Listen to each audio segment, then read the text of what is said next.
Hey y'all, hey, Anita here. In this episode, we are going to talk about my biggest travel regret and why I don't want you to do what I did. So go grab your snacks. Let's get into it.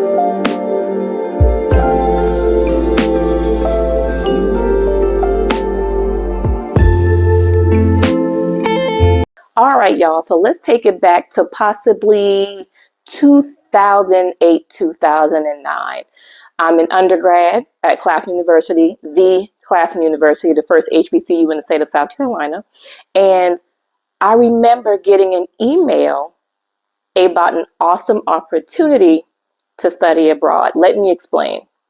So, checking my mail, my emails, and there was a letter from the School of Business. I went to school for marketing, and in the email it says there was going to be an informational about studying abroad in China. And I was so hyped. I was so excited because why wouldn't you want to study abroad in China of all places? Like that's pretty dope.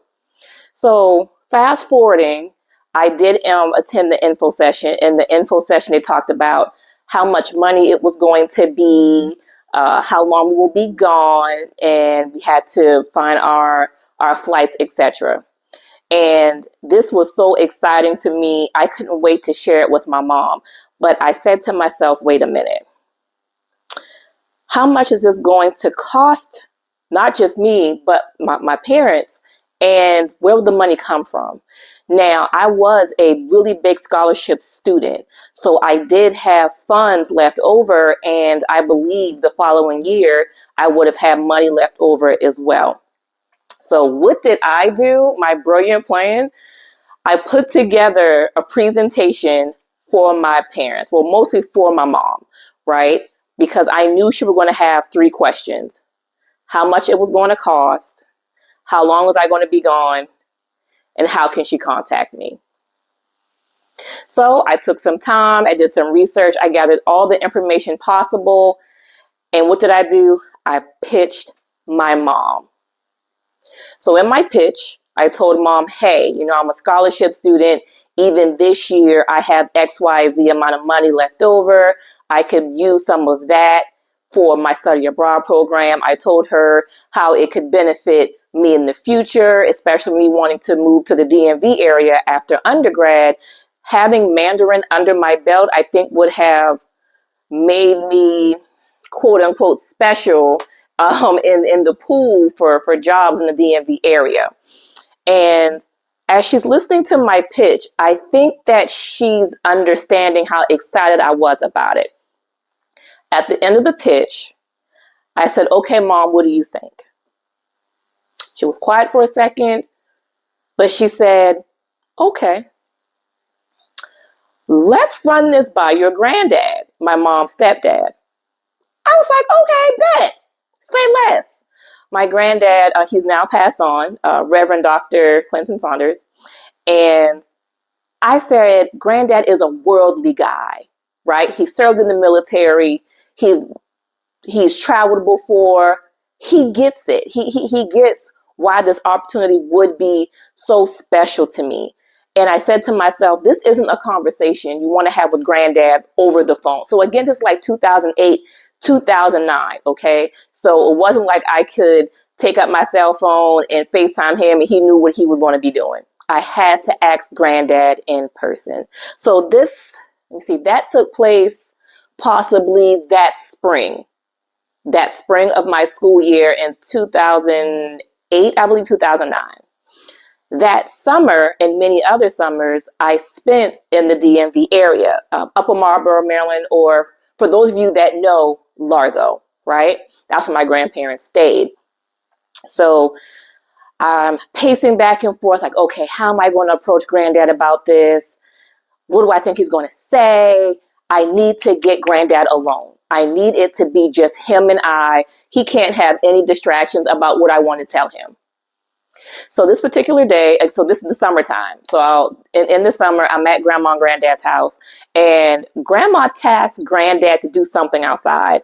I think something like pulling weeds or something, or rearranging the rocks in her garden or something crazy. I don't know. But granddad was outside by himself. And I said, oh, this is the perfect time to go and talk to granddad alone. I took a deep breath. I went out the front door and it slammed behind me. So I walked down the steps and into the yard, and granddad, he's like hunched over doing something with the weeds. And I said, Granddad, do you have a second? And he was like, yeah. I said, I want to ask you something. He's like, how much is it going to cost me? And I said, well, Granddad, it shouldn't cost you anything. And he was like, okay, go ahead. So I gave him my pitch. Y'all, I pitched my behind off. Do you hear me? Talking about the cost, how I can afford it. My mom would probably have to come out of pocket as little as possible. Again, I was a big scholarship kid. And once my tuition was paid, whatever was left over from my scholarship, I would get back in a refund check. If you know about those refund checks, especially if you're an HBCU graduate. So I told him how much it was going to cost, what I can contribute to it, what it can do for my future, and picking up another language. Because if I'm not mistaken, I would have been gone a full semester. It wasn't a summer type of immersion. It was a semester where my alma mater would have partnered with some school in China, and we would be living on campus, eating their food, etc., etc. So y'all, I'm pitching. I'm thinking I'm doing good because he didn't say stop or anything. And again, his back is turned to me because he's doing something in grandma's garden. And when I was done, I took a deep breath. Okay, Granddad, so tell me your thoughts. So he stops what he's doing and he turns back and he looks at me and he said, if something were to happen in China, Granddad can't get to you fast enough, or he wouldn't be able to get to me fast enough. And when he said that, it was almost instant that I didn't hear anything else Granddad said. Because it felt like everything around me went silent. I just gave this bomb pitch, right? And the only thing he could say to me was, if something happened in China, Granddad wouldn't be able to get to you fast enough.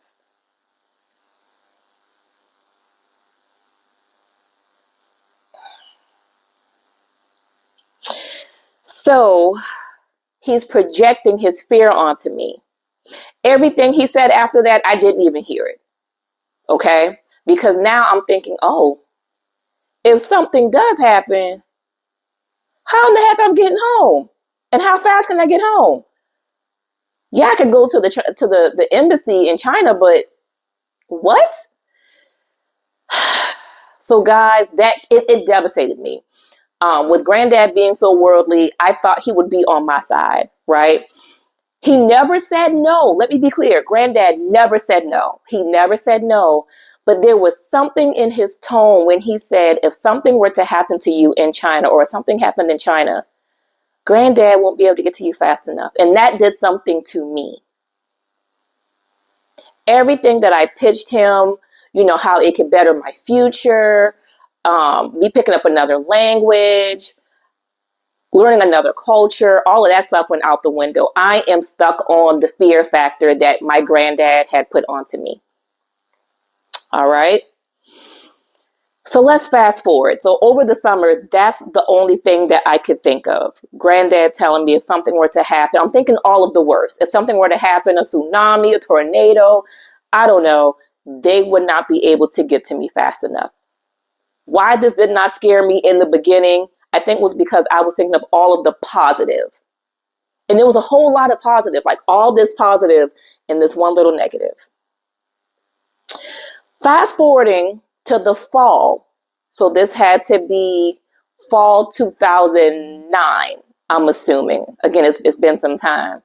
And I remember getting an email from our dean of the School of Business. His name was Dr. Graywall. I'm unsure if he's still the dean of business now. I think it's Dr. Saracena. But he sent me an email and it's like, hey, I wanted to follow up about you studying abroad in China.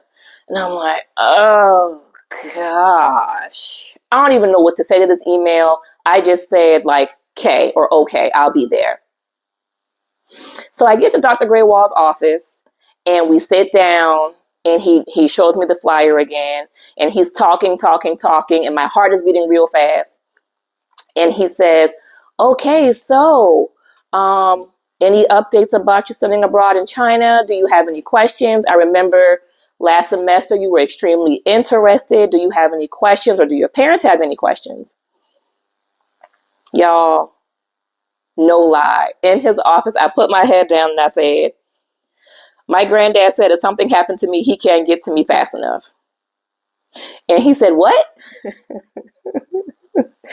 I had my head down and I said, my granddad said if something happened to me, he can't get to me fast enough.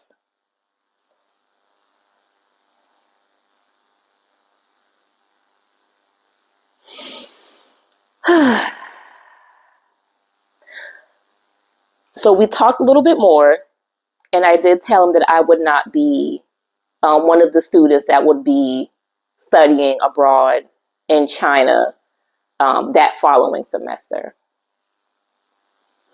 And guys, to this day, that is my biggest, and I mean my absolute biggest travel regret. Letting other people's fear project on to me. I think I would have been just fine in China in 2009. But then again, who knows? On the other side, I do understand what my grandfather was saying, right? Your granddaughter, so far away, something were to happen, it will probably drive him insane, not knowing if I was okay or not, or if he couldn't get to me fast enough. I totally understood that. Why was that the first thing he said? I don't know. I have no idea. But I'm saying all of this to say, in my 36 years of life, that is still my biggest travel regret. And I wish I can turn back the hands of time to actually pursue that.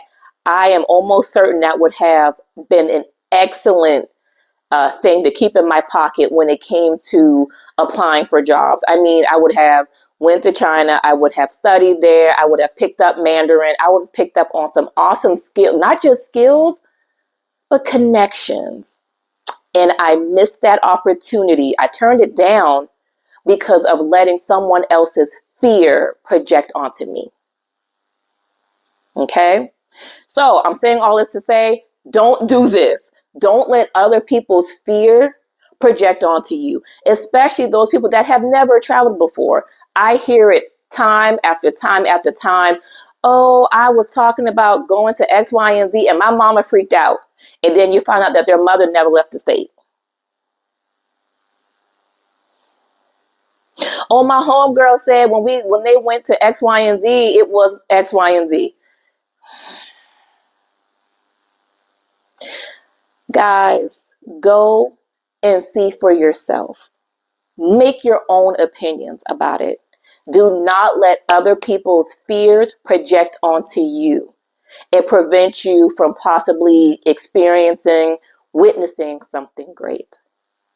Okay? So guys, I hope that you guys found that story interesting. If you guys have any travel stories that you would like to submit and for me to read or tell here on this channel, please be sure to do so. You can email us at travelisdnewblack@gmail.com, or you can slap the link in the description.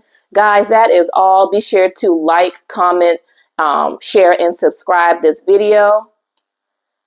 Thank you so much for watching, and see you soon.